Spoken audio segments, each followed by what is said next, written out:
How could I have been so blind? I locked the door. I buried the truth. And now, it has come back, clawing its way from the dark. Laughing at my ignorance. Angus knew. He watched. He waited. He let me fall into the illusion that I was safe. That my reality was intact. But it was all a lie. I want to scream, to fight, but it's too late. I did this. And now, I deserve what's coming. The silence was deafening. Abigail sat in the dimly lit living room. The hum of the refrigerator in the kitchen, the only sound breaking the stillness. The house, once filled with laughter and conversation, now felt hollow, an empty shell echoing the absence of her husband. Daniel, who was away yet again on business. She traced the rim of her wine glass absent-mindedly, her mind restless. This wasn't new. She had lived in this solitude for years. But lately, it felt different, heavier, almost suffocating. Even with her son, Angus, still living at home, there was a distance between them that she couldn't quite define. He rarely spoke, drifting through the house like a shadow, appearing and disappearing without warning. Tonight, something about the quiet unsettled her. She glanced toward the staircase, expecting darkness, but instead, she saw him. Angus stood there, unmoving, just watching. His expression was unreadable, his presence so still that it sent an unnatural chill down her spine. How long had he been there? The air thickened as an uneasy thought crept into her mind. Was she truly alone in this house? Or had she just been convincing herself she was? Abigail had always thought of silence as a companion, an old friend that comforted her in the absence of Daniel's voice. In the gaps between conversations that no longer happened. But tonight, the silence felt different. It was charged, unnatural, as if the house itself was holding its breath. She tried to ignore it, telling herself it was nothing. Just another lonely evening like all the others. But the feeling didn't fade. It sat in her chest like a weight, pressing down on her lungs, making her hyper-aware of every creak, every distant shuffle, every shift in the air. She stood at the sink, rinsing the last of the dishes, the warm water rushing over her hands. The rhythmic motion should have been soothing, but she couldn't shake the sensation creeping up her spine, the distinct and unmistakable feeling of being watched. A slow, prickling heat spread across her back, the kind of awareness that made her skin crawl. Someone was there. Her breath caught as she turned, her heart lurching before she even knew why. And then, she saw him. Angus stood at the top of the staircase, barely illuminated by the dim glow of the hallway light. He wasn't moving, wasn't speaking, just watching. His face was blank, unreadable, his body eerily still, as if he had been standing there for a long time. How long? Had he been there the whole time? A shiver ran through her. And for the first time in her own home, she felt like an intruder in her own space. Angus, she called softly, her voice barely breaking the silence. No response. She wiped her hands on a dish towel, the air between them growing heavier by the second. Finally, he blinked, his expression shifting into something almost normal. But not quite. Did you need something? She tried again, forcing a small, uneasy smile. Angus hesitated, the pause stretched between them too long, too unnatural, before he finally shook his head. No, he said, his voice flat. I was just thinking. And then, as if nothing had happened, he turned and disappeared down the hall. Abigail let out a breath she hadn't realized she was holding. But even as she told herself it was nothing, that he was just lost in thought, something deep inside her whispered that wasn't true. He hadn't just been thinking. He had been watching, and she wasn't sure she wanted to know why. The shift in the air was subtle at first. A misplaced item here, a door left open there. Things that could be explained away, dismissed as simple forgetfulness. Abigail had always prided herself on her sharp mind, her ability to keep track of the little things. But lately, the house didn't feel quite right. One morning, she reached for her coffee mug only to find it already sitting on the counter. Still warm, though she had no memory of pouring it. Another evening, she swore she had locked the back door before bed. But when she went downstairs in the morning, it was ajar, swaying slightly in the breeze. Abigail stood there for a long time, her fingers gripping the doorknob, her pulse quickening. Had she forgotten? Or had someone else opened it? Then there was Angus. His presence in the house felt different now, more deliberate. He wasn't avoiding her, but he wasn't exactly speaking either. Instead, he lingered in doorways, hovered in rooms just long enough for her to notice before slipping away. When she cooked, she'd feel his eyes on her, watching from the threshold of the kitchen. When she sat in the living room, he'd suddenly appear, settling in the chair across from her without a word.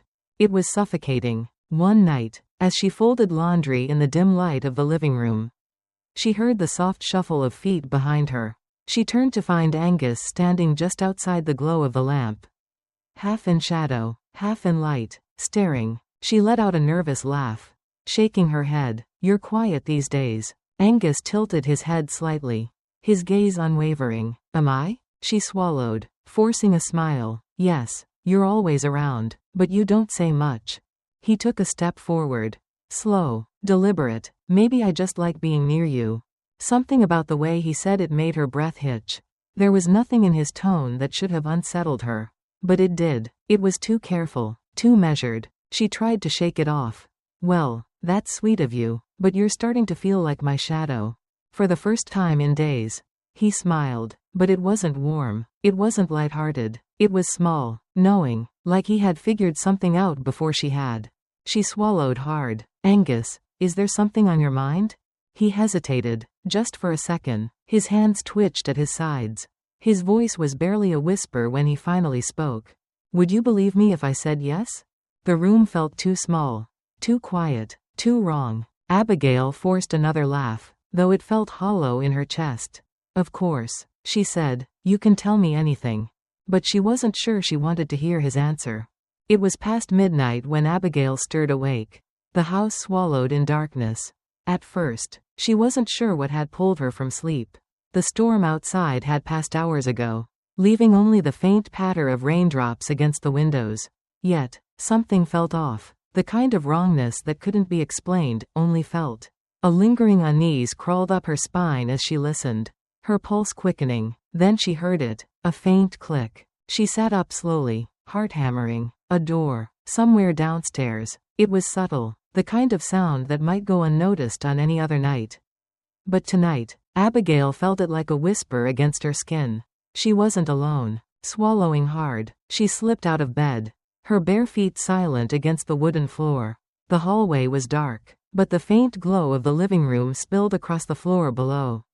Holding her breath, she descended the stairs, every creak of the wood beneath her weight setting her nerves on edge. The moment she stepped into the living room, she froze. Her laptop was open, its screen casting a dim glow against the shadows. But it wasn't just open, it was playing something. A video. She moved closer, her hands trembling as she reached for the mousepad. The screen flickered slightly before the video looped back to the beginning. Abigail's breath hitched. It was her, sitting in this very room, in the very same chair. The footage was grainy but unmistakable. She was there, swirling a glass of wine in her hand, staring off into nothing. She felt her stomach twist, a slow, creeping nausea that spread through her. Where had this footage come from? She hadn't recorded it, she hadn't set up any cameras. Then who had? With shaking fingers, she dragged the cursor to check the file's details. The timestamp sent ice through her veins.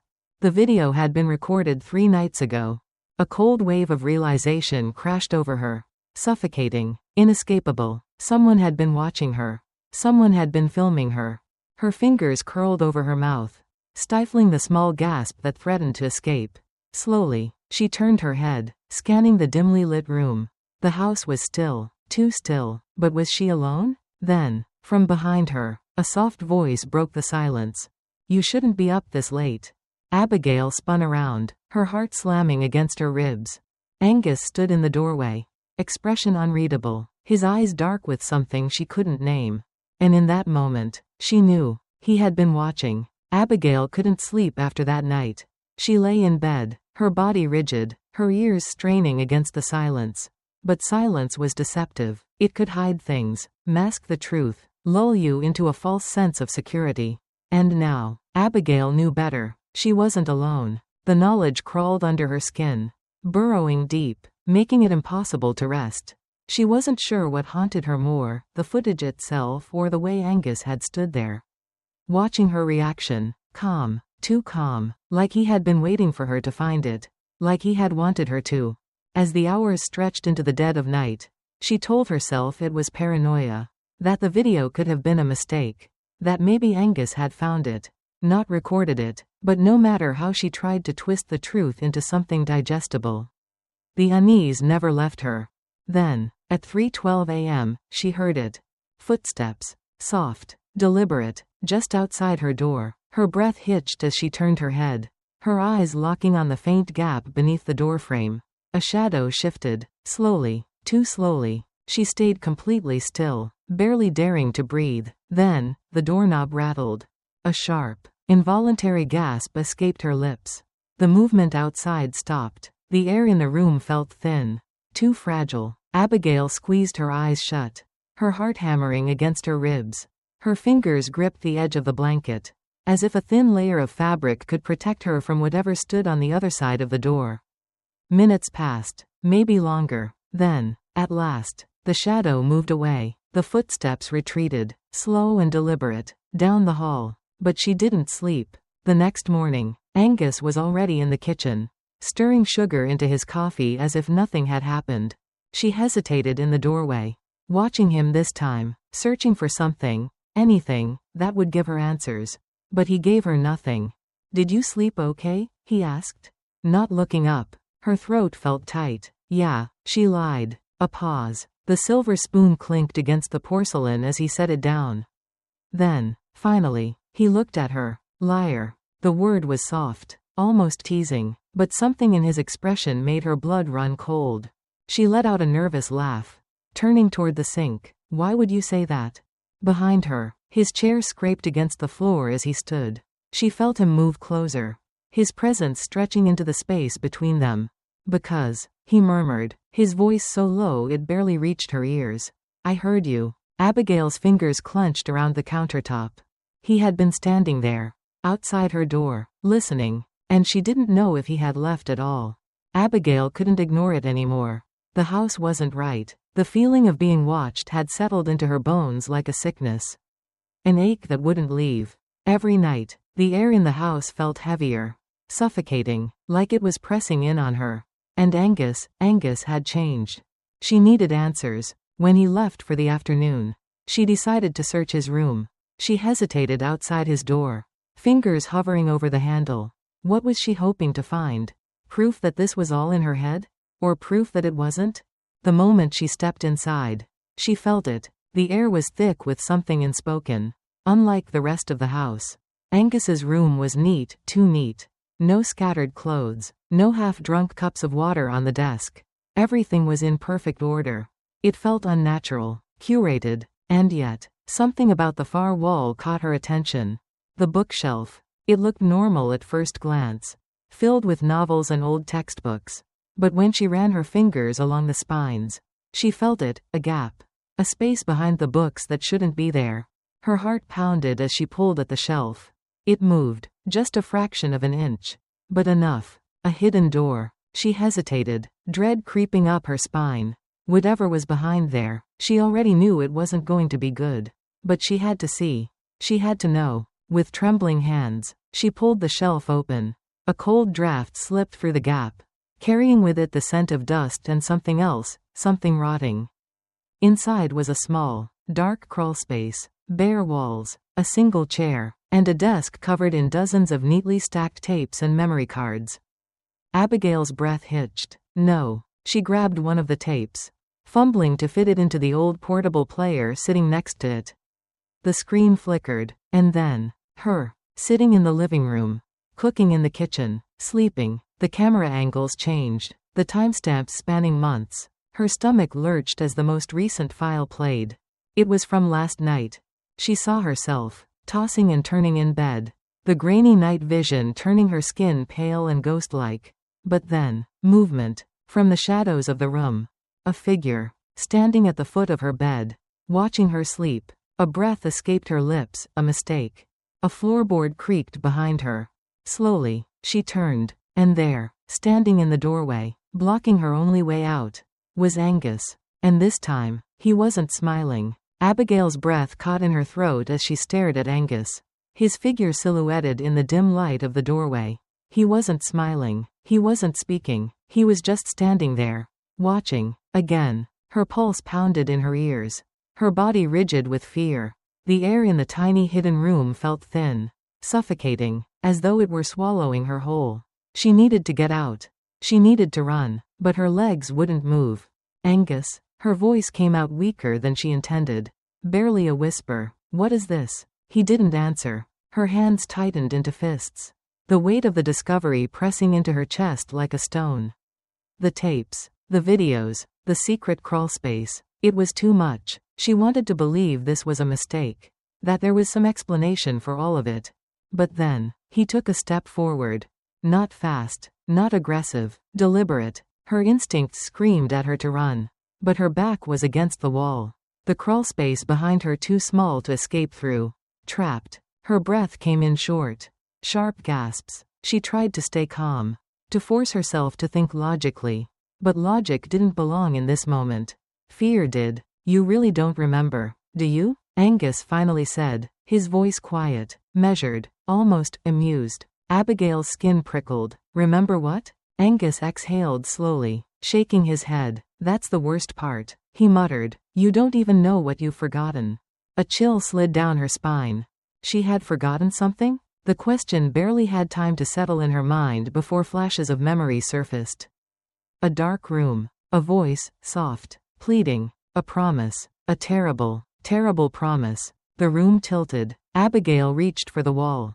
Her balance slipping as something deep inside her cracked open. A truth she had buried. A memory that had refused to surface. You were supposed to help me, Angus murmured, his voice laced with something unreadable. Her stomach turned. She didn't know what he meant. But she knew, it was something she should have never forgotten. The shadows around her seemed to move. The walls pressing in as the weight of the past loomed over her. And then, just as her vision blurred, just as the room started to spin, she heard it, a third voice, from somewhere inside the crawlspace. A whisper, hoarse and broken. Abigail, you promised. Her heart stopped. There was someone else in the house. There had always been someone else in the house. Abigail's body went rigid. The whisper had come from behind her. She wanted to turn, wanted to look. But a part of her, a deeper, more primal part, refused. The human mind could endure many things. But it had limits. And hers was hanging by a thread. Abigail, you promised. The voice wasn't unfamiliar. That was the worst part. She knew it, somewhere deep inside, where memories had been buried, where truths had been locked away. She knew who it was. Slowly, with trembling hands, she turned toward the dark crawlspace. And there, in the flickering light of the laptop screen, she saw them. A figure, gaunt, barely human, eyes hollow from the shadows. Their form was twisted, as though they had been trapped for far too long in a space never meant to hold a person. Their breath was ragged, their fingers clutching the edges of the wooden frame as they dragged themselves forward. You said you'd come back. They rasped. You said you'd help me. Abigail stumbled backward, colliding into Angus, who didn't move, didn't flinch. He was staring at her now, waiting. And then, the final, crushing realization slammed into her. This wasn't a stranger. This wasn't a break-in. This wasn't something new. This was her doing. Memories rushed back in flashes, frantic whispers, desperate pleas, the promise of silence. She had locked the door. She had locked them away. And Angus. Angus had known, all along. Abigail let out a strangled gasp, pressing a hand to her head as the walls closed in. Reality warping at the edges. Her breath was ragged, her pulse hammering so fast she thought her heart might explode. Angus, she whispered, horror lacing her voice. What have we done? His gaze was steady, calm in a way that made her stomach twist. What you've always done, he murmured. Forgotten. The thing in the crawlspace laughed. A broken, ragged sound that sent ice through her veins. Not this time, it whispered. The lights flickered, and the door behind her slammed shut. The slam of the door was deafening. The final blow that sent Abigail's fractured mind spiraling into a free fall. She was trapped. The air inside the hidden space grew thicker, colder, as if the walls themselves had started closing in, suffocating her. No, no, no. She staggered back, her breath coming in ragged gasps as the weight of everything, * the tapes. The hidden room. The thing in the crawlspace, asterisk, collapsed around her. She pressed herself against the door, fumbling for the handle. It wouldn't budge. Behind her, the figure in the crawlspace laughed again, not a sound of joy, but something brittle, something broken, something hungry. You left me, the voice rasped, dragging itself forward. The sound of skin scraping against wood sent bile rising in her throat. You locked the door and forgot. No, Abigail whispered, her voice barely her own. I didn't, I wouldn't. But the memory was there now, pounding at the edges of her skull. She had done this. She had shut that door. And Angus had been waiting for her to remember. She turned to him, desperation clawing its way into her voice. Angus, help me. But his face was blank. Unreadable, unmoved, like he had already accepted the truth. Why would I? He said. His voice was soft, almost pitying. Abigail's heart lurched. The panic was rising too fast, crashing over her in waves, pulling her under. Please, she begged, gripping his arm. We can fix this. We can. But he simply reached up, pried her fingers away, and took a step back. Some things don't need fixing, he murmured. Some things just need to be finished. And then, as if on cue, the light flickered, once, twice, and the thing in the crawlspace moved. A sudden rush of air, a shift in the darkness, and then, hands, cold, skeletal fingers clamping onto her wrist, pulling, dragging. Abigail screamed. The walls twisted. The floor wasn't there anymore. There was only blackness, an endless void that had been waiting for her all along. She kicked. She thrashed. But it was useless. The grip was unrelenting. She was being pulled down. And as she fought, her eyes locked onto Angus's. He stood motionless, watching. The last thing she saw before the darkness swallowed her whole was his face. And he was smiling. In today's world, the things we choose to ignore can sometimes be the most dangerous. Just like Abigail buried the truth, we often avoid facing uncomfortable realities, whether it's toxic relationships, past mistakes, or warning signs we brush off. But avoidance doesn't make problems disappear, it only gives them more power. This story serves as a reminder. Pay attention to the things that feel off. Trust your instincts. Confront the truths you fear. And don't let the past fester in the dark.